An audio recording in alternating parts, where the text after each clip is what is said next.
Bismillahirrahmanirrahim. Assalamualaikum warahmatullahi wabarakatuh. Innal hamdalillah nahmaduhu wa nasta'inuhu wa nastaghfiruh wa na'udzubillahi min syururi anfusina wa min sayyiati a'malina. Asyhadu an la ilaha illallah wahdahu la syarikalah wa asyhadu anna Muhammadan abduhu wa rasuluh la nabiyya ba'da. Allahumma shalli wa sallim ala sayyidina Muhammad wa ala alihi wa sahbihi ajmain. Amma ba'du. Ana ucapkan jazakumullah khairan kasiran kepada asatizah wa ustazah sekalian yang ana hormati, yang ana banggakan semuanya, khususnya kepada Ustadz Ivan selaku wakil kepala sekolah kita pada di FIWA ini ya, Masya Allah. Jazakallah Ustadz sudah berkenan hadir. Jadi teman-teman sekalian, alhamdulillah dan insya Allah pada hari ini kita akan belajar bersama gitu ya. Kita diskusi bersama membicarakan tentang budaya positif di sekolah FIWA. Jadi budaya positif ini tentang bagaimana kita menuntun murid untuk mendisiplinkan diri. Nah, bagaimana mereka bisa mendisiplinkan diri itu ketika sudah ada motivasi intrinsik di dalam diri mereka sendiri gitu ya. Nah, sebelum kita mulai ke lebih jauh, mari kita mulai dulu kegiatan pada hari ini dengan membaca basmalah. Bismillahirrahmanirrahim. Baik. Lagi kami informasikan kepada seluruh santri yang mengikuti Main Club agar baik. Jadi sebelum kita lanjut ke kegiatan inti, kita akan mendengarkan dulu sambutan ya dari Sabja leader kita. Sabja leader ini setara ya dengan wakil kepala sekolah gitu ya di bidang berbagai macam gitu ya. Berbagai macam. Karena Masya Allah, Latifan ini segalanya dikoordinir oleh beliau ya.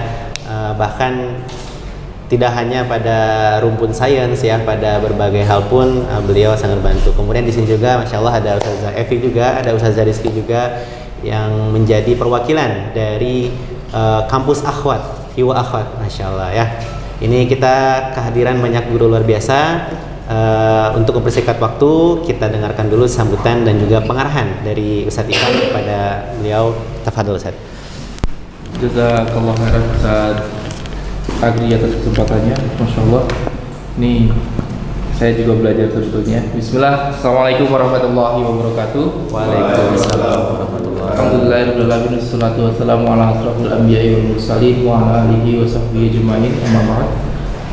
Wa istiril amri wa kamil lisani yafqahu qawli. Jazakumullah khairan atas kesempatannya Ustadz Agri, dan terima kasih juga sudah datang dari kampus Akhwat juga asatidz sekalian yang luar biasa. Sebelum menyampaikan beberapa hal, yang pertama terkait dengan sekolah terlebih dahulu ya, jangan lupa untuk menyelesaikan filmsnya. Siap. Karena hari ini, 2 hari ini tuh terakhir untuk pengisian films terkait dengan report blog ini. Yang pertama, yang kedua ada pesan juga dari prinsipal terkait dengan SLO di setiap mapel, terutama di international curriculum, yaitu memasukkan konten-konten kuliah dalam SLO kita di kelas 11 maupun 12. Ya, konten-konten yang ada di kuliah yang kemungkinan mereka akan pelajari itu silakan dimasukkan ke dalam SLO kelas 11 dan kelas 12 di kurikulum internasional. Nah, karena memang targetnya yang pertama adalah scientist, yang kedua engineer gitu ya. Kalau dalam goals besarnya. Jadi 2 hal itu. Yang pertama adalah SLO, yang kedua adalah FIMS ya. FIMS. Oke, itu info dari prinsipal, titipan prinsipal gitu ya. Terus yang kedua, alhamdulillah hari ini kita berkesempatan untuk belajar. Dan benar saya katakan belajar karena saya juga insya Allah akan ikut bergabung dan ikut belajar terkait dengan psikologi pendidikan, kalau saya bisa sebutkan, karena ini akan mengarah ke budaya positif gitu ya, bagaimana treatment guru terhadap siswa gitu di dalam kelas dan lain-lain. Dan ini harusnya dimiliki semua guru tuh harus punya ini ilmunya, harus punya ilmu ini gitu. Salah satunya adalah budaya positif yang ada di sekolah gitu. Karena kalau di dalam psikologi pendidikan sendiri, di kuliah itu kita hanya dapat sedikit banget, dan prakteknya kadang-kala berbeda dengan realita yang ada di sekolah gitu. Nah, kita ada di sekolah, alhamdulillah kita punya guru yang hebat gitu ya di Viwa yang ikut program guru penggerak. Nanti silahkan disampaikan aja Ustaz Agri terkait dengan konsep-konsep yang up to date mungkin ya, yang terbaru gitu. Dan insya Allah kami akan menyimak, saya juga akan menyimak terkait dengan program ini. Itu aja mungkin dari Ana ya. Jazakumullah khairan. Assalamualaikum warahmatullahi wabarakatuh. Waalaikumsalam. Saya izin ya. Menyimak dulu ya. Oke, siap. Baik, jazakallah khairan kasiran. Tadi Masya Allah dari Ustadz Ivan sudah disampaikan tentang, tadi ada beberapa arahan juga ya terkait kegiatan kita di sekolah. Tadi terkait rapot bulanan, kemudian terkait tujuan pembelajaran gitu ya. Itu mudah-mudahan ya Allah mudahkan kita untuk menyelesaikannya. Kemudian dan mudah-mudahan juga pada kegiatan hari ini kita semua bisa belajar bersama. Insya Allah kegiatan ini akan berlangsung sekitar 60 menit sampai 70 menit lah mudah-mudahan ya, kalau lancar semua. Nanti kita perbanyak diskusi gitu ya. Nah, sebelum kita masuk ke kegiatan lebih jauh ini, Ana ingin menyampaikan dulu biar kita semua tahu apa yang akan menjadi tujuan kita pada hari ini. Yang pertama adalah kita nanti akan memahami bagaimana paradigma dalam mewujudkan budaya positif di sekolah gitu ya. Jadi dalam paradigma ini kita harus mengerti beberapa hal, yaitu tentang disiplin positif, kemudian motivasi, kemudian 5 kebutuhan dasar manusia, kemudian posisi kontrol seorang guru, dan juga segitiga restitusi. Dan kemudian nanti kita akan diskusikan setelah memahami hal di atas bagaimana merumuskan dan mewujudkan budaya positif sesuai dengan konteks yang ada di lingkungan sekolah Viwa gitu. Karena setiap sekolah pasti punya konteks yang berbeda sehingga strateginya pun berbeda. Adapun yang akan disampaikan pada hari ini adalah contoh teknis yang akan disampaikan gitu ya. Tentunya sekolah kita juga sudah menerapkan berbagai hal gitu ya. Dan ini mudah-mudahan menjadi wawasan tambahan. Silakan Ustaz, silakan bergabung. Ya, waalaikumsalam. Baik. Nah, agar kegiatan kita pada hari ini bisa berjalan dengan lancar, jadi kita harus sepakati dulu beberapa hal ya. Pertama, dalam hal kepesertaan, di sini teman-teman semua mohon aktif untuk mengikuti kegiatan ya. Untuk mohon aktif. Tapi kalau misalnya nanti memang ada kebutuhan, boleh meninggalkan gitu ya. Jika ada kebutuhan yang darurat gitu ya, boleh silakan tinggalkan ruangan. Kemudian di dalam ruangan ini juga teman-teman sudah disediakan snack walaupun seadanya gitu ya. Ini mohon maaf tadi bagian kantinnya belum menyiapkan, jadi karena kita yang nyiapin akhirnya ya begitulah, kurang rapih gitu penampilannya. Satu ya, mohon dimaklumi lah gitu ya, tapi mudah-mudahan bisa dinikmati. Nanti kalau kurang insya Allah di belakang masih banyak gitu. Boleh sambil makan ya, kita sambil makan boleh. Teman-teman boleh sambil buka laptop, boleh sambil mencatat, sambil mengimplementasikan beberapa hal nanti boleh ya. Nah, namun untuk mengefektifkan juga, mohon mudah-mudahan semua di sini bisa saling menghargai, saling menghormati pendapat gitu ya. Dan yang paling penting ini Anda ambil dari HSI ya. Wah, udah jadi santri HSI. Kalau mau dapat ilmu, kalau ilmunya mau masuk, kita harus ikhlas gitu ya. Ikhlas ini artinya ya kita jujur dengan diri sendiri bahwa ya kita butuh ilmu ini gitu ya. Kita jangan langsung tolak, kita terima dulu, kemudian kita renungkan, barulah kita bisa menganalisa mana yang memang bisa kita ambil, mana yang memang bisa kita sesuaikan, dan mana yang memang perlu kita siapkan lebih dahulu, seperti itu ya teman-teman. Nah, jadi tentang budaya positif ini, oh ya, yang tadi dulu nih, kita harus sepakat nggak tadi terkait keyakinan kelas kita? Sepakat ya? Atau ada tambahan lagi dari teman-teman? Tidak ada ya? Nah ini beberapa value dari hadis-hadis Nabi ya yang Anda ambil, yang sekiranya ini berkaitan dengan materi kita hari ini. Yang pertama adalah ya manusia itu terlahir dengan fitrahnya masing-masing gitu ya. Yang kemudian bagaimana nanti dia menjadinya itu tergantung orang-orang di sekitarnya, bagaimana orang tuanya gitu. Itulah yang membentuk dia. Nah, konteks dengan Viwa ini kita lah yang menjadi orang tua anak-anak, karena anak-anak tuh 24 jam di sini. Kita yang menjadi orang tua mereka, seperti itu kan ya.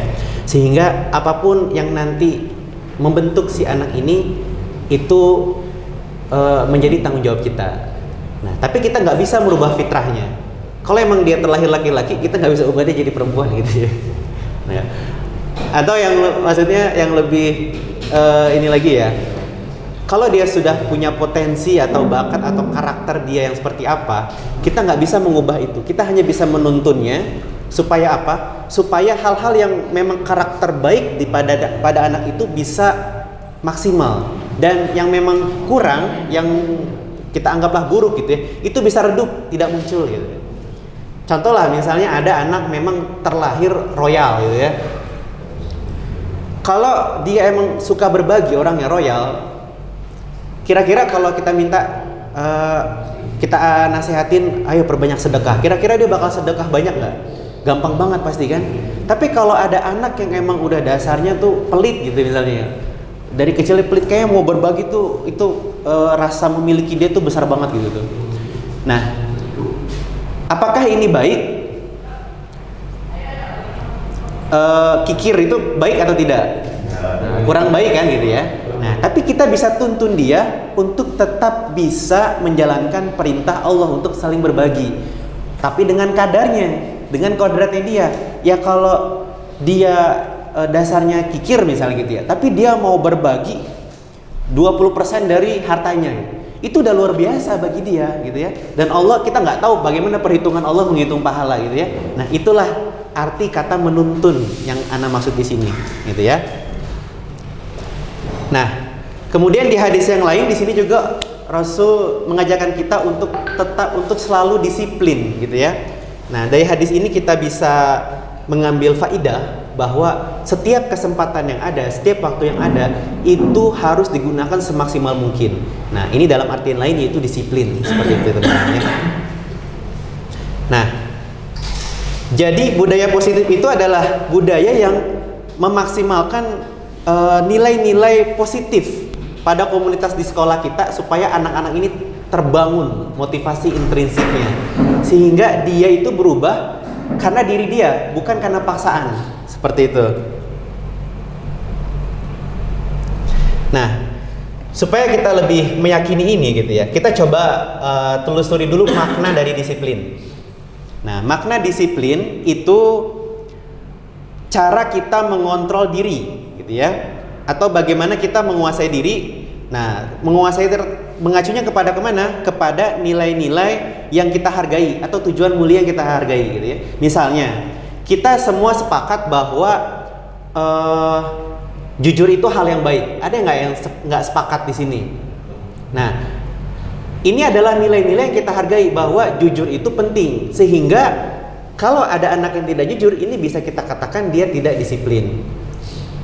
Di tempat lain mungkin itu tidak berlaku gitu ya. Tapi secara universal ini diakui gitu ya. Ini dihargai oleh setiap orang.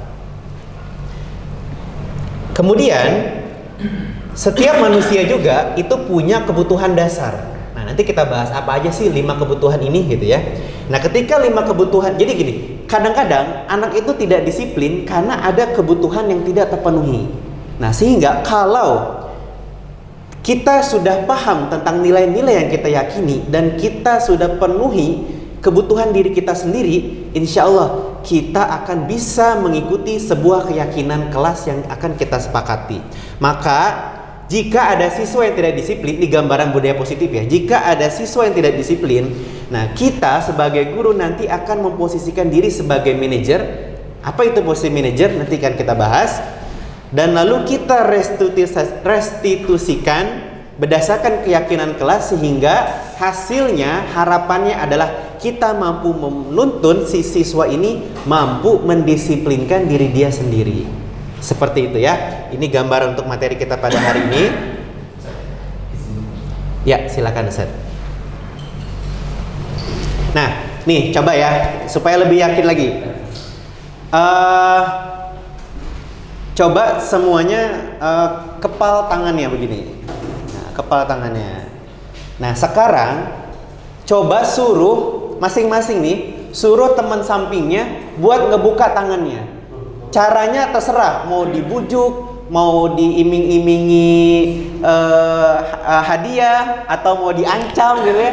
Tapi yang penting goalsnya dia mau buka tangannya. Anak kasih waktu 5 detik. 5, 4, 3, 2, 1. Baik, siapa yang berhasil membuka kepala tangannya? Oke, Satifan berhasil membuka. Di sini ada Disuruh kasih. Baik, berarti yang membuka cuma Ustadz Rajib ya. Nah, Ustadz Rajib membuka karena apa? Nah, kenapa nurut sama Ustadz Ivan? Jadi karena takut gitu. Kalau misalnya Ustadz Rajib nggak mau buka dan berkekeh nggak mau buka, bisa nggak? Bisa. Artinya yang berkuasa terhadap tangan kita ini untuk membuka ini Ustadz Ivan atau diri kita sendiri? Diri kita sendiri. Ya. Nah, artinya yang bisa mengontrol diri kita itu orang lain atau diri kita? Diri kita. Artinya, misalnya ada murid yang kita suruh, kamu berdiri atau kamu baca buku, gitu ya? Atau apa yang kamu belajarnya duduk menghadap ke sini, gitu ya? Nah, si anak itu terus duduk melihat ke kita. Itu karena kita yang mengontrol dia atau dia yang memutuskan untuk duduk seperti itu? Terserah yang duduk kan? Kalau dia nolak bisa nggak? Bisa aja. Nah, inilah salah satunya. Jadi ada beberapa miskonsepsi tentang kontrol. Nah, ini disampaikan langsung oleh Dr. William. Nah, ini pakarnya langsung ya, bukan dari Ana sendiri.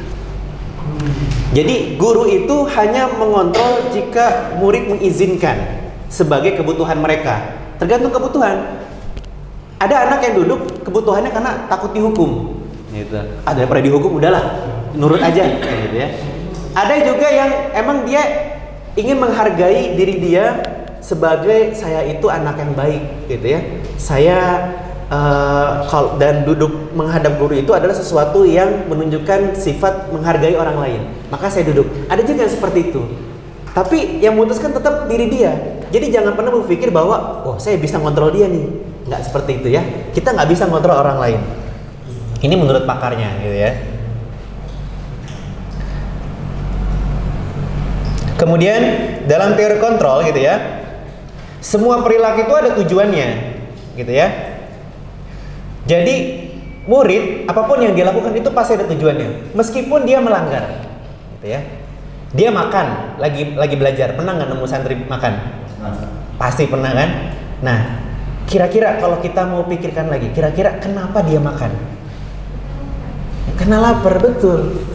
Kalau nggak lapar ngapain makan gitu kan? Kalau dia kenyang, kira-kira dia bakal makan atau enggak? Iseng. Ada juga orang iseng makan gitu ya. Nah, artinya dia butuh karena dia butuh makan kan? Bukan karena dia pengen ngelawan kita gitu ya. Oke lah, dia makan karena emang pengen bikin kita kesel. Bikin guru kesel itu ada tujuan juga nggak kira-kira? Kenapa? Kira-kira? Betul, caper. Berarti dia butuh apa? Perhatian. Jangan-jangan dia kurang perhatian selama ini, entah dari orang tuanya atau dari siapa. Nah, ini ya, kita pelan-pelan nih mengubah paradigmanya. Kritik dan rasa bersalah gitu ya. Nah, seringnya kita mengontrol anak itu dengan membuat dia merasa bersalah, gitu ya, sehingga akhirnya dia kacau gitu ya, jati dirinya gitu ya. Jadi akhirnya tujuan yang mau kita bentuk ini nggak tercapai. Dan satu lagi nih, yang paling banyak dipahami oleh orang dewasa. Orang dewasa itu berhak mengontrol orang lain, gitu. Jadi nggak mau disalahin gitu ya. Nah, kemudian dijabarkan lagi nih tentang stimulus respon dan teori kontrol gitu ya.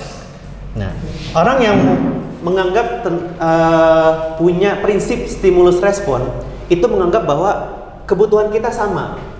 Jadi kalau kita masuk kelas, kita semua punya kebutuhan untuk belajar. Semua butuh ilmu. Kita anggap semua sama kebutuhannya. Padahal dalam teori kontrol, kebutuhan itu setiap orang beda-beda. Bisa jadi kita yang datang ke sini emang pengen nuntut ilmu. Ada beberapa santri yang datang ke Viwa emang pengen dapat ilmu. Tapi kira-kira ada nggak santri yang datang ke sini cuma karena pengen nurut sama orang tuanya? Karena orang tuanya yang nyuruh, maksa buat datang ke Viwa. Ada yang karena takut diancam sama orang tuanya. Kamu kalau nggak masuk ke sini, kalau nggak datang ke Mahat, nggak, saya coret dari kakak gitu. Banyak yang kayak gitu ya. Ada yang datang ke kelas karena takut dipanggil tarbiyah gitu ya. Nah, semua punya kebutuhan yang berbeda gitu ya. Nah, ini yang harus kita pahami. Dan hal-hal lainnya ya, kalau Anda jabarkan kayaknya waktunya banyak, jadi makanya Anda sengaja share dari tadi pagi gitu ya, biar teman-teman bisa baca sendiri, bisa pelajari sendiri. Adapun kalau waktu kita nggak cukup karena kita punya kegiatan banyak ya, nanti teman-teman bisa pelajari mandiri. Nah, disiplin positif itu adalah disiplin ketika kita bisa menguasai diri sendiri mengacu pada nilai-nilai yang kita sepakati. Nah, kemudian ada miskonsepsi nih di antara guru atau di antara murid.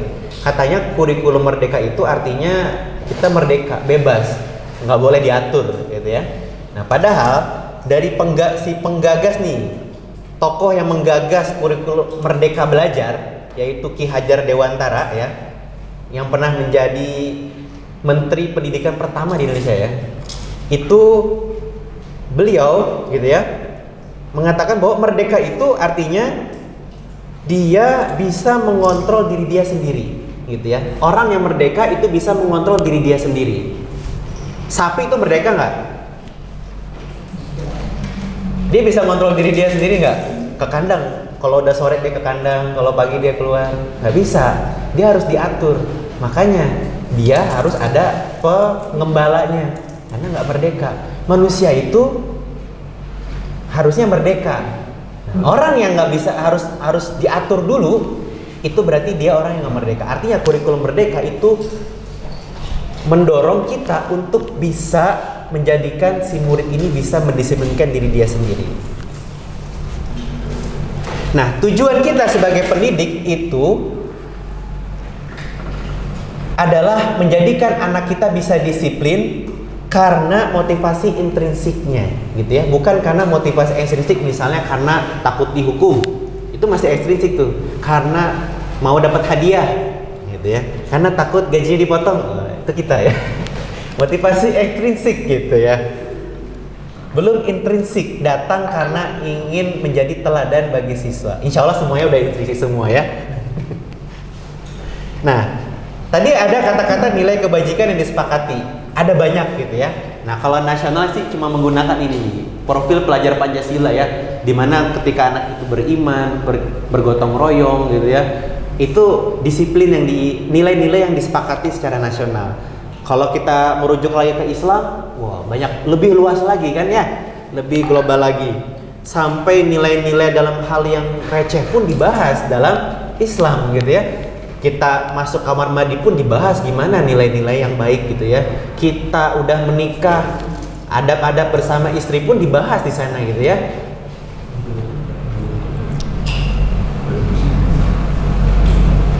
Nah, tadi juga dibahas tentang motivasi intrinsik dan ekstrinsik. Jadi ada 3 macam nih motivasi yang ada pada manusia menurut Diane Gosen gitu ya. Bukan gosen Gojek sending barang ya. Nah, yang pertama untuk menghindari ketidaknyamanan atau hukuman. Nah, pasti teman-teman paham ya, nggak usah dibahas ya. Untuk mendapatkan imbalan gitu ya. Dan yang terakhir untuk menjadi orang yang mereka inginkan dan menghargai diri sendiri dengan nilai-nilai yang dipercaya. Nah, tujuan kita itu untuk menjadikan murid memiliki motivasi yang mana kira-kira? Yang ketiga pengennya ya. Tapi yang realitanya, faktanya kita masih memotivasi anak dengan cara yang mana? Yang pertama atau yang kedua, gitu kan? Kalau belajar, kalau kamu nggak belajar, dapat hukuman nilainya kosong misalnya gitu ya. Kalau belajar dapat nilai bagus. Nah, baru kita ternyata masih di level itu ya. Anak pun sama gitu ya, masih belajar. Nah, ini teman-teman silakan dibaca refleksinya, lalu dijawab pada diri sendiri gitu ya. Nggak perlu dicek ke anak. Dijawab aja ke diri sendiri. Contoh misalnya pertanyaan nomor 2 ya. Kita kalau jadi guru, kalau datang tepat waktu itu motivasinya apa sih? Karena nggak mau ditegur, karena takut gajinya dipotong, karena menghargai waktu, atau ingin jadi teladan gitu ya. Nah, ini refleksi diri kita sendiri aja ya, dan yang lain-lainnya. Sekarang kita bahas 5 kebutuhan dasar. Nah, 5 kebutuhan dasar ini yang pertama ada bertahan hidup, ada kasih sayang, ada kekuasaan, kesenangan, dan kebebasan.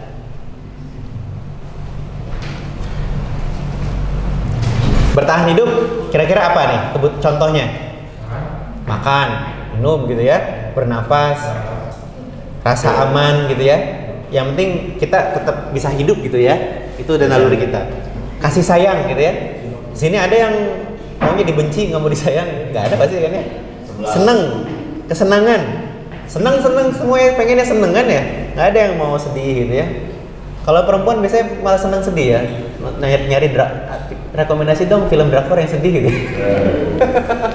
Atau justru kalau sedih itu jadi seneng gitu ya. Bingung gimana ya kalau sedih jadi seneng. Terus kebebasan. Di sini ada yang apa-apa maunya diatur gitu ya. Pasti kan semuanya pengennya bebas gitu ya. Ya kalau saya nggak mau makan ini, ya udah jangan dipaksa gitu ya. Saya mau makan yang lain gitu ya. Kekuasaan gitu ya. Nah, ini kita bahas sedikit ya. Jadi otak kita itu kebagi jadi 3 gitu ya. Nah, bagian sini ini yang mengatur survival kita. Bagian tengah ini yang mengatur emosi kita. Dan bagian yang besar ini yang mengatur berpikir kita, gitu ya. Jadi kita kalau mikir, belajar itu pakai yang di atas nih, otak luhur gitu ya, atau human brain. Nah, tapi otak ini baru bekerja ketika 2 ini sudah meng-ACC gitu ya. Karena kinerjanya begini dulu, set baru ke sini. Artinya, kalau misalnya survival ya, kita dalam kondisi nggak aman. Dikasih tahu Ustaz Rajib, kelas sebelah kayak waktu itu ya, Ustaz Rajib, Ana lagi belajar. Tiba-tiba Ustaz Rajib datang, buka, Ustaz Agri, sebelah kebakaran. Kalau antum jadi Ana, bisa nggak tetap belajar? Yang ada kita berpikiran bertahan, nanti saya kebakar nih. Kita pasti lari kan? Nggak akan bisa fokus gitu ya, nggak akan bisa berpikir, gitu ya. Atau emosional, ya. Kita lagi ngajar, gitu ya. Terus dapat kabar, gitu ya, keluarga kita ada yang meninggal. Sedih banget gitu ya. Nggak bisa kita ngontrol si emosional ini. Kira-kira kita bisa mikir nggak? Nggak bisa. Artinya kita baru bisa berpikir ketika ini udah terpenuhi. Kita udah kenyang, kita kondisi nyaman, kita kondisi bahagia, baru kita bisa berpikir. Kira-kira kita pernah mikirin ini nggak ke santri kita? Itu pertanyaannya. Jangan-jangan santri kita juga lagi nggak aman, lagi sedih, kita paksa belajar gitu ya. Nggak bisa dia gitu ya. Jadi gini, kalau kita jabarkan kayak gini nih, ya. Nih teman-teman bisa praktekkan gini. Nah, jadi ini kita ini batang otak kita ya. Jempol ini nih otak limbik kita, dan ini otak berpikir kita. Nah, kalau ininya nggak bisa kita atur, dia memberontak. Nah, ini jempol mau keluar nih, atau ini ngelepas nih, set. Ini pasti kelepas, gitu ya. Nah, artinya teman-teman, kalau kita mau belajar KBM yang efektif, penuhi dulu kebutuhan hidup dan emosional siswa. Nah, ini tips-tipsnya nih. Kasihlah lingkungan yang aman, gitu ya. Jangan ditakut-takutin gitu ya, galak. Kalau kitanya udah galak, anak udah nggak mau, udah blocking gitu ya ke kita gitu. Ceria, kasih keceriaan, kasih tanggung jawab. Tadi kan ada tuh ya power kan? Ustaz, maksudnya power apa sih? Kasihlah dia tanggung jawab gitu ya, untuk untuk apa ya? Karena kalau dia nggak bertanggung jawab, nggak kita kasih tanggung jawab, dia merasa dia tidak punya power di sana, gitu ya. Dan nanti dia tidak merasa diperhatikan, ujung-ujungnya ke sana, gitu ya. Karena sebenarnya kalau yang ngomong gini tuh pengen gitu saling sambil sharing, berbagi di kelas. Anak soalnya suka nemuin ada murid yang ngoceh mulu gitu ya. Dia pengen diperhatiin gitu ya, karena sering apa tuh namanya nyeletuk gitu ya. Akhirnya anak kasih lah, dia pengen diperhatiin, anak kasih kesempatan gitu ya. Oke, kamu kayaknya punya ide bagus ya, coba maju ke depan jelasin gitu ya, jangan di belakang jelasinnya. Itu seneng dia maju ngomong gitu ya, karena emang dia lagi butuh banget diperhatikan gitu ya. Setelah kita kasih kalem, habis itu dia bisa belajar lebih disiplin seperti itu. Nah, sebagai guru, ketika kita mengontrol murid ada 5 kondisi, ya. Bisa jadi kita jadi seorang penghukum, atau membuat dia bersalah, atau menjadi temannya, menjadi pemantau, atau menjadi manajer. Nah, bedanya di sini nih. Nanti teman-teman bisa pelajari sendiri ya. Menghukum berarti ya kita suka ngasih hukuman gitu ya ke murid ya. Membuat orang bersalah, pernah nggak kita ngucapin gini? Ustadz kecewa sama kamu.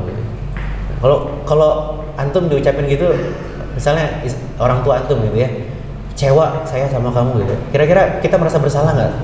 Nggak enak nggak sama? Akhirnya kita berubah kan? Berubah karena merasa bersalah gitu ya, bukan karena kita mau gitu ya. Nah, itu pembuat bersalah. Teman gitu ya, ayolah gitu ya. Nah, teman-teman datang ke sini karena merasa menghargai anak sebagai teman atau karena snack?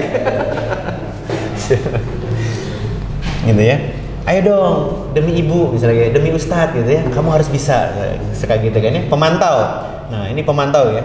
Jadi kalau datang ke sekolah datang terlambat itu apa konsekuensinya, gitu kan? Oh, saya ketinggalan pelajaran. Terus gimana biar yang ketinggalan tadi ini? Oh, berarti saya harus datang nanti saya keluarnya lebih lama. Oke, silakan nanti lakukan. Nah, itu orang yang mantau-mantau doang, cuma ngatur doang gitu ya. Nah, ini yang mau kita pelajari. Bagaimana menjadikan kita menjadi seorang manajer, gitu ya.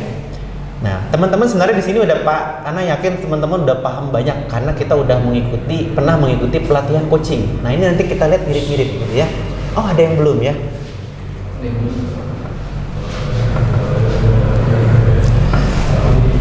Nah, kemudian perbedaan antara hukuman, konsekuensi, dan restitusi.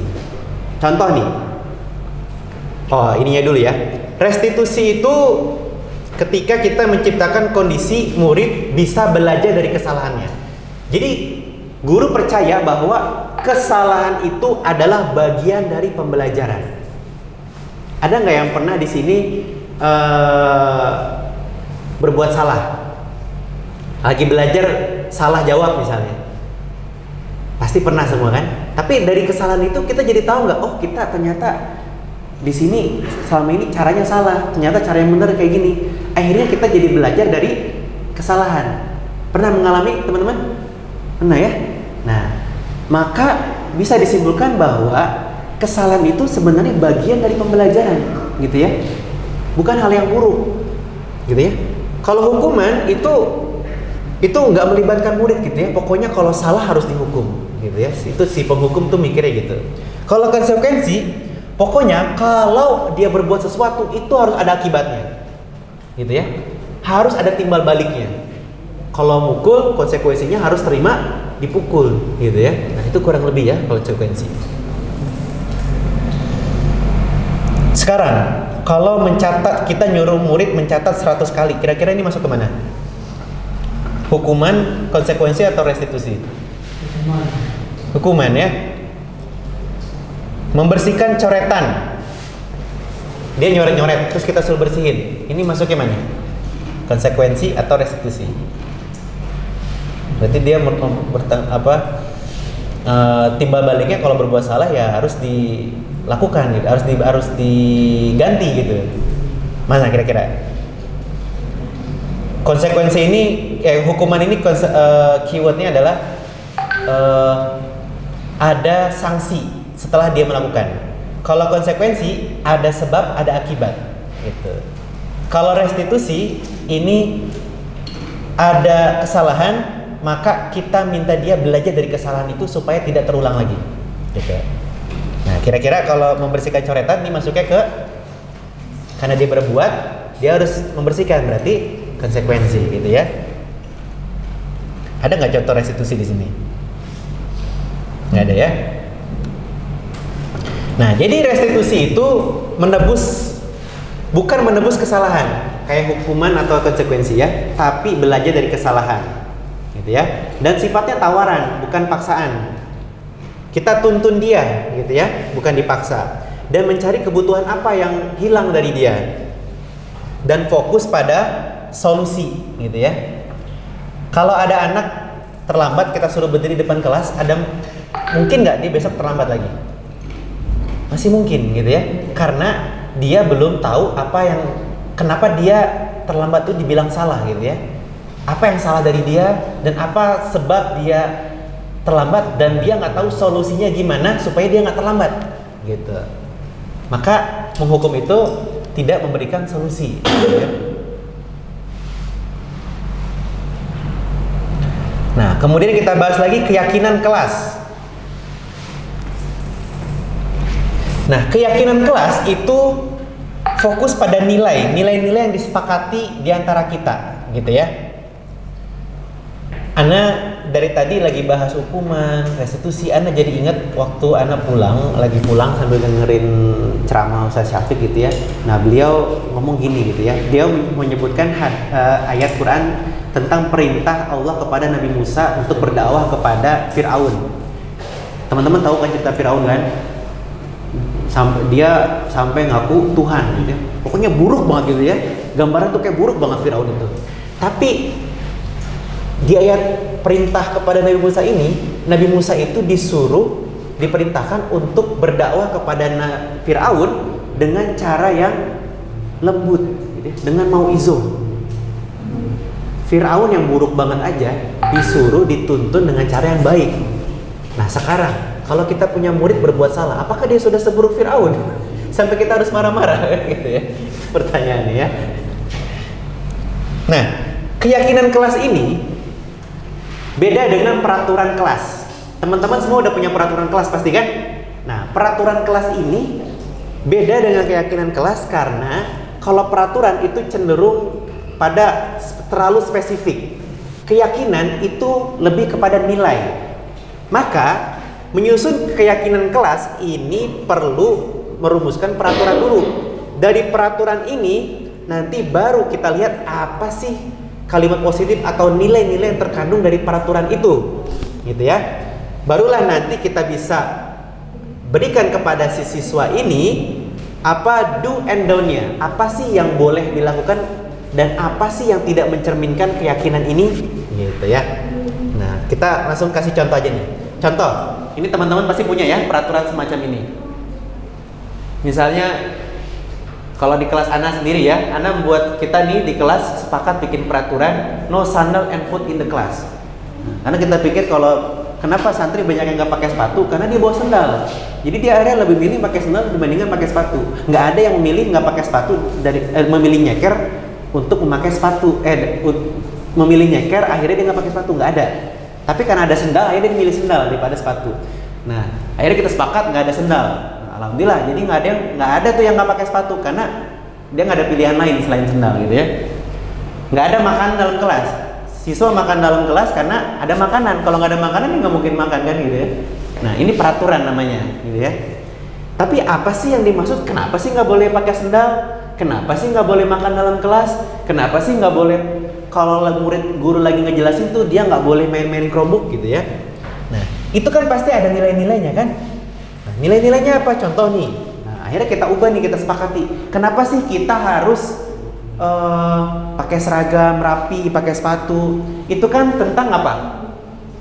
Tentang respect gitu ya. Tentang kerapihan. Bahwa kalau mau respect kepada orang, mau menghargai orang itu ya kita pakailah pakaian yang sesuai gitu ya. Kalau datang ke kelas yang sesuai itu ya pakai sepatu. Nilai-nilainya kan seperti itu gitu ya. Jadi nilainya ke respect. Artinya kalau ada yang nggak tertulis di peraturan, tapi dia melanggar keyakinan tentang menghargai ini, maka dia sudah melanggar keyakinan, gitu. Jadi ini lebih general. Inilah bedanya antara keyakinan dengan peraturan. Kenapa nggak boleh makan dalam kelas, nggak boleh buang sampah? Apa sih nilainya? Kebersihan, betul. Nah artinya kalau dia nggak boleh makan. Nah, ntar muncul lagi pertanyaan tuh peraturan. Saat kalau makan permen kan boleh, kan ada dalam mulut gitu. Itu murid tuh, bocah tuh ada aja gitu ya, ininya gitu ya,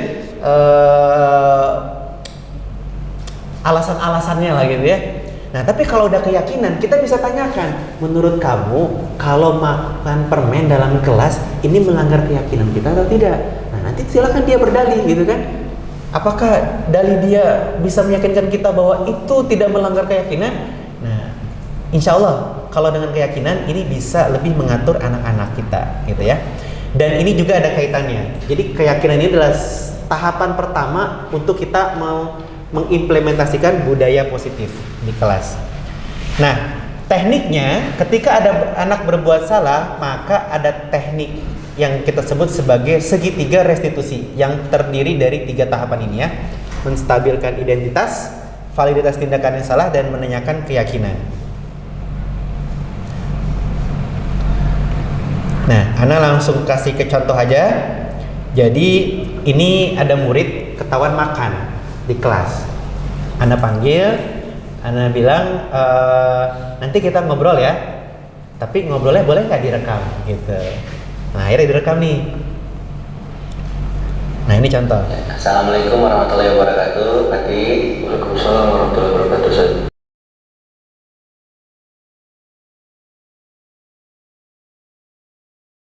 Ya, Assalamualaikum warahmatullahi wabarakatuh, Fatih. Waalaikumsalam warahmatullahi wabarakatuh, Ustaz. Gimana kabarnya? Alhamdulillah baik, Tat. Masya Allah. Tapi Fatih kelihatannya agak lemes ya hari ini ya? Iya nih, Tat, soalnya sejak tadi pagi saya nggak sempat sarapan, jadi ya lemes lah, Tat, gitu. Oh, belum sarapan ya, Iya. Masya Allah. Oh, jadi mungkin karena itu juga tadi Fatih juga tadi Bapak lihat ya, Ustadz lihat itu kamu makan di kelas ya? Iya, betul sekali, Tat. Oh, gimana ceritanya kok bisa Fatih jadi makan lagi ada pembelajaran? Iya, jadi memang karena saya langsung nggak sempat sarapan, jadi ketika di kelas saya kayak aduh lapar banget gitu. Jadi saya makan deh, Tat, gitu. Gitu ya, jadi karena belum sarapan akhirnya terpaksa kamu makan ya ketika sedang pembelajaran.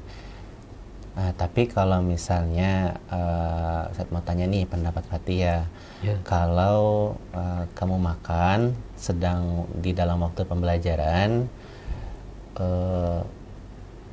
ada nggak yang dirugikan dan apa yang dirugikan dari orang-orang yang ada di sana? Mungkin saya ngerugin diri saya sendiri karena apa ya? Mungkin jadi nggak fokus saat belajarnya. Dan saya yakin sih pasti teman-teman saya yang di kelas terganggu juga sama suara ngunyah saya mungkin dan yang lain-lain lah gitu, Tat. Gitu ya. Jadi kalau makan di kelas itu mengganggu ya, mengganggu yang ada di kelas dan juga merugikan diri sendiri ya, karena jadi membuat kita ketinggalan pelajaran. Kalau misalnya kita bandingkan nih dengan keyakinan kelas yang kita punya, kira-kira apa yang kamu lakukan itu ada nggak yang tidak sesuai dengan apa yang kita yakini? Kayaknya saya tidak menghargai orang saat di kelas kita, dan itu nggak sesuai lah dengan prinsip kelas kita gitu. Jadi tidak menghargai ya? Iya, Tat. Karena kalau lagi makan itu bagaimana bentuk tidak menghargainya? Karena terutama mungkin dari suara mengunyah, terus mungkin ya pokoknya nggak respect lah sama orang di sekitar respect. gitu, Tat. Oh gitu ya, Masya Allah. Baik, ya bagus ya Fatih. Jadi Fatih tadi di awal sudah sadar bahwa Fatih makan karena terpaksa gitu ya, dan Fatih sadar itu salah. Itu wajar ya, semua orang pasti buat kesalahan. Dan kemudian Fatih juga menyadari bahwa apa yang Fatih lakukan itu tidak sesuai dengan apa yang diyakini oleh kelas. Nah, kalau begitu Ustadz jadi pengen tahu kira-kira apa nih rencana Fatih ke depannya supaya hal itu tidak terjadi lagi. Mungkin kalau dari saya lebih disiplin lagi, harus lebih disiplin mengatur jadwal makan saya, terutama mungkin sarapan gitu, supaya nggak ya terpaksa makan di kelas lagi kayak hari ini gitu. Masya Allah ya, jadi kalau makannya teratur, insya Allah tidak akan merasa lapar lagi di kelas ya. Iya, wajar lah, semua orang butuh makan ya, kebutuhan hidup kita. Baik ya, Masya Allah, luar biasa sekali obrolan kita hari ini. Mudah-mudahan apa yang ingin Fatih lakukan itu Allah mudahkan ya. Amin. Sampai ketemu lagi Fatih di kelas nanti ya. Ya, baik. Assalamualaikum warahmatullahi wabarakatuh. Waalaikumsalam warahmatullahi wabarakatuh.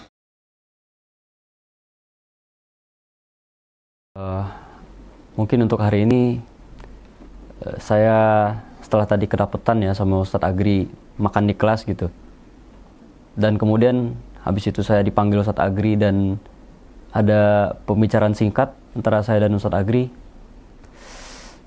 Saya merasa apa ya, mungkin beda dari biasanya saya dihukum guru-guru lain gitu, karena biasanya guru kan kayak udah kan, makan di kelas kamu langsung kena hukum, langsung ke tarbiyah, langsung ke ya dihukum lah langsung.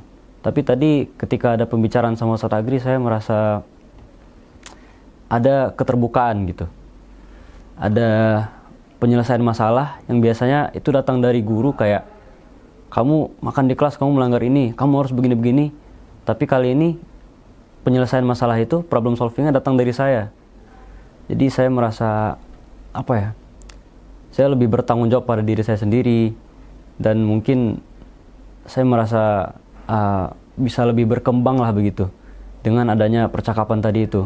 Dimulai dari rangkaian pembicaraan yang disusun Ustadz Agri, termasuk dari mengidentifikasi kenapa saya makan di kelas, kemudian apa peraturan dan mungkin norma-norma prinsip-prinsip kelas yang saya langgar, kemudian adanya penyelesaian masalah yang itu datang dari saya sendiri gitu. Ustadz Agri kayak, sekarang bagaimana cara saya menyelesaikan masalah itu? Ya, saya pasti berpikir menyelesaikannya dengan cara saya lebih disiplin dengan diri saya begitu. Saya lebih gampang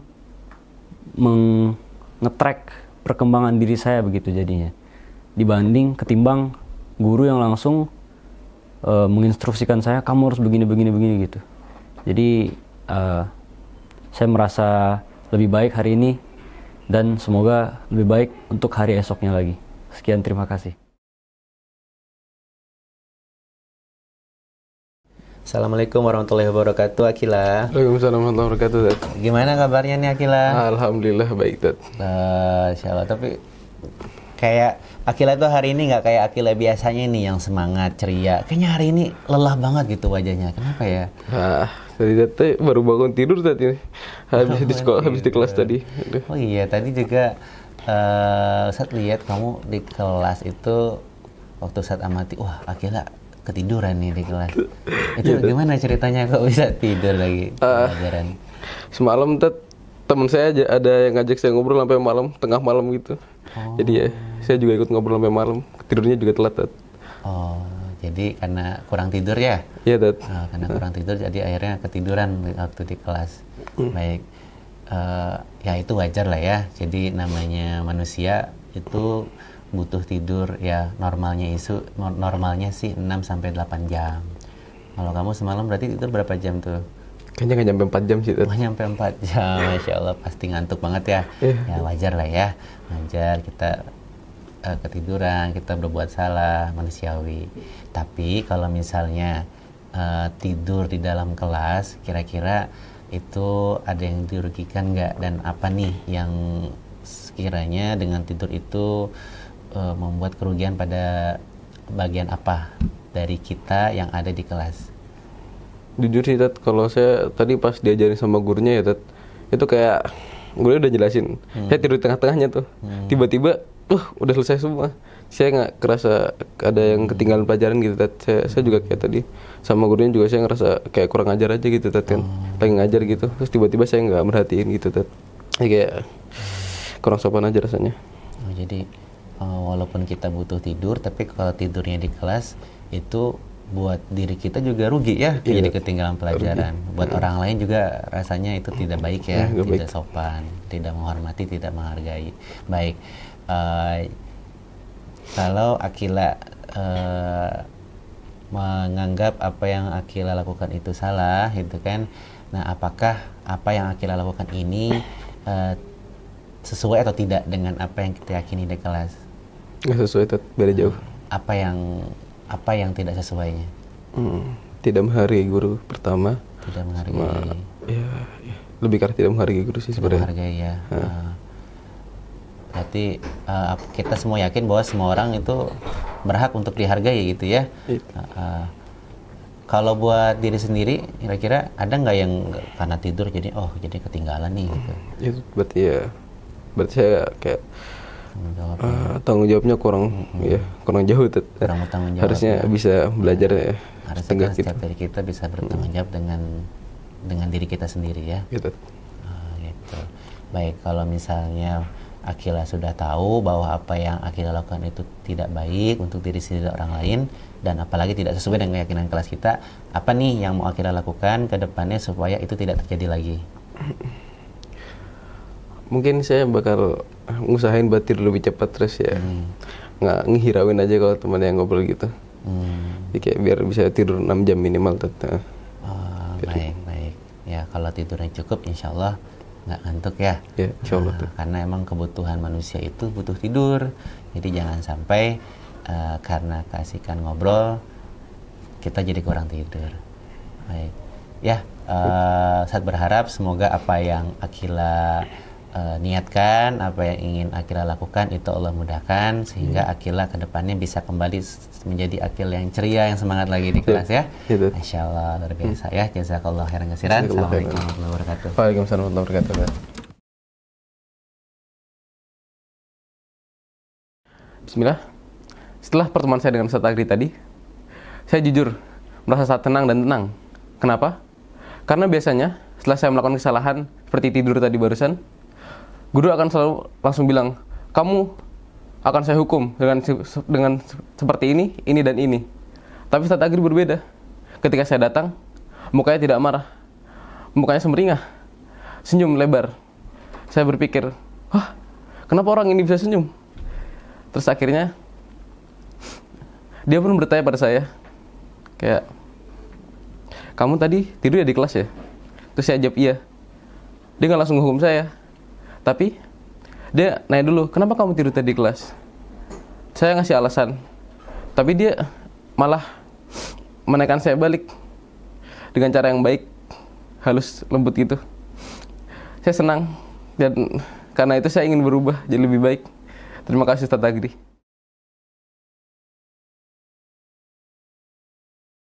Jadi itu teman-teman yang kita maksud dengan budaya positif, disiplin positif ketika murid bisa mendisiplinkan diri dia sendiri. Dengan cara apa tadi? Ya dia menyadari apa sih kebutuhan dasar yang tidak ada pada dia, sehingga dia bisa penuhi gitu ya dengan cara yang baik sehingga kedepannya dia tidak berbuat kesalahan lagi. Itu yang dimaksud dari yang jadi goals dari pembicaraan kita hari ini teman-teman ya. Nah, ini ada lagi contoh-contoh lainnya gitu ya. Nanti teman-teman bisa tonton sendiri gitu ya. Nanti bisa tonton. Nih ada anak yang sampai nangis di kelas pas kasih feedback ini mau nangis dia gitu ya. Terharu gitu ya. Nanti teman-teman nonton sendiri aja ya. Nah, kemudian ada juga nih kasus-kasus lain gitu ya. Ini cuma buat bahan belajar mandiri aja. Nanti teman-teman bisa lihat kasus-kasus di mana ada yang bisa terjadi di kelas kita, kemudian dilakukan bagaimana restitusi yang bisa dilakukan jika kasus seperti itu. Ada juga yang menggunakan teknik-teknik lain dan kita evaluasi kira-kira kalau misalnya posisi dia jadi teman bukan jadi manajer, itu dampaknya seperti apa gitu ya. Nah, ini ada kasus 2, ada yang kalau dia dengan cara menghukum, kasus 3 gitu ya, dengan cara membuat berasa bersalah. Kemudian kasus 4 ya, yang menjadi manajer gitu ya. Nanti teman-teman bisa bandingkan sendiri. Dan terakhir kita merefleksikan bahwa pendekatan disiplin positif itu tidak hanya membantu memperbaiki perilaku siswa gitu ya, tapi juga memperkuat hubungan kita nanti ya antara kita dengan murid. Kemudian ini juga akan mendorong anak untuk berpikir kritis dan mengambil tanggung jawab untuk memperbaiki kesalahannya.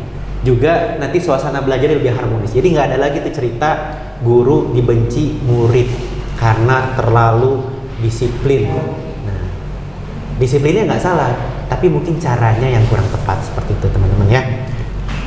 Simpulannya, jadi sebagai pendidik kita ingin menuntun anak-anak ini untuk bisa mendisiplinkan diri mereka sendiri dengan mengacu pada nilai-nilai yang disepakati berdasarkan motivasi intrinsik bukan motivasi ekstrinsik gitu ya. Kemudian tentang 5 kebutuhan dasar tadi juga itu juga penting untuk meningkatkan kualitas KBM kita, dan juga dengan memahami otak triun kita juga bisa dapat tips nih gimana untuk mengaktifkan kemampuan berpikir tingkat tinggi anak gitu ya. Baik, itu dari Ana. Silakan ada diskusi, ada tanya jawab, dipersilakan Asatizah. Silakan dari Ikhwan dulu atau dari Ahmad dulu? Dari Ikhwan? Boleh? Ustaz Komar kayak mau nanya nih. Silakan Ustaz Komar.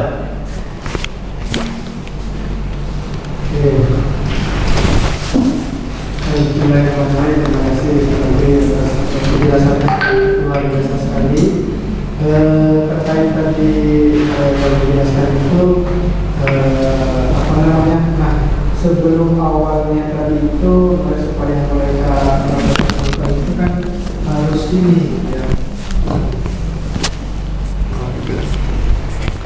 Nah tadi kan misalkan ada kayak contoh kasus tadi gitu ya. Nah, itu supaya itu kan mereka supaya bisa terbuka segala macam gitu kan. Itu kan sebenarnya harus ada trust dulu ke pengajarnya gitu. Nah, itu mungkin ada strategi dari Ustadz Agri supaya santri itu merasa trust terhadap gurunya gitu. Baik, terima kasih. Jazakallah khairan Ustadz Komar. Jadi bagaimana membangun trust gitu ya pada murid supaya dia mau terbuka kayak tadi ya di sesi yang dicontohkan tadi. Jadi Ana punya strategi seperti ini teman-teman. Kita itu bersama santri itu kan nggak sebentar ya, lama gitu ya. Anggaplah 1 semester. Itu kan berarti 6 bulan yang lama gitu ya. Nah selama 6 bulan ini kalau kita udah nggak bagus hubungan kita dengan murid, itu pasti pembelajaran hasilnya nggak bagus gitu ya. Maka kapan waktu yang tepat untuk kita membangun trust dan hubungan yang kuat dengan santri? Ada bisa jawab nggak teman-teman? Kapan? Kapan kira-kira? Waktu pertemuan keberapa? Pertemuan pertama. Betul sekali. Pertemuan pertama itu adalah investasi terbesar kita untuk memaksimalkan pembelajaran kita selama seterusnya sama santri itu. Selama kita bersama dia, anggaplah 6 tahun kita ngajar dia dari kelas 7 sampai kelas 12, itu investasinya di pertemuan pertama kita. Bagaimana kita bisa menggambarkan bahwa saya ini adalah guru yang baik buat kamu. Kamu akan merasa aman dengan saya, kamu akan bahagia dengan saya, kamu akan mendapatkan ilmu dengan saya. Itu adanya di pertemuan pertama. Maka pastikan pertemuan pertama itu jadi pertemuan yang bisa membuat ikatan yang kuat dengan murid. Jadi jangan langsung masuk konten. Oke, hari ini teman-teman kita langsung belajar. Kita kenalan sebentar aja. Jadi nama saya ini, nama kamu siapa? Selesai, kita belajar. Kita panjangin lah dikit ya. Ana itu di semester ini ketemu dengan murid baru lagi. Nah, yang tadi tuh Fatih ya. Tahu nggak berapa pertemuan Ana menjalin hubungan? Menjalin ini ya hubungan, menjalin ikatan ya. 2 pertemuan, yang 1 pertemuannya itu 5 periode, totalnya 10 JP. Isinya ngapain aja? Ngapain tuh, ngobrol apa aja? Banyak.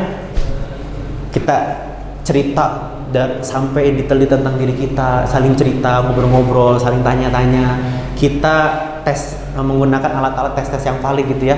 Saya itu tipe yang apa sih? Anak pakai temu bakat gitu ya, gratis lah gitu ya.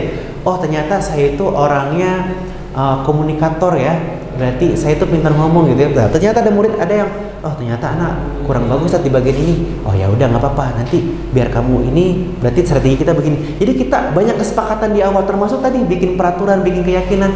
Itu panjang itu prosesnya supaya kalau mereka nanti jalaninnya itu nggak merasa keberatan karena emang dari mereka itu lahirnya seperti itu teman-teman. Terjawab nggak kira-kira teman-teman? Terima kasih Ustaz. Alhamdulillah. Baik, ada lagi dari Ahmad mungkin pertanyaan? Tidak ada. Dari Ikhwan ada lagi? Oke, nggak apa-apa ya. Mungkin karena waktunya bentar lagi udah mau ngajar ya. Teman-teman nanti boleh kita adakan diskusi lanjutan di waktu yang lain. Jadi ini yang bisa Ana sampaikan dengan segala keterbatasan Ana, dengan segala ya nggak banyak lah yang bisa Ana share, tapi mudah-mudahan bisa menginspirasi, bisa bermanfaat dan bisa kita sama-sama mewujudkan ya budaya positif di sekolah kita. Amin ya rabbal alamin. Kita tutup dengan doa kafaratul majlis. Subhanakallahumma wa bihamdika asyhadu an la ilaha illa anta astaghfiruka wa atubu ilaik. Nanti Ana sudah kirim link daftar hadir ya, dan juga ada umpan balik di sana. Mohon diisi dan sampaikan apa nih masukan-masukannya. Sekian, assalamualaikum warahmatullahi wabarakatuh. Waalaikumsalam.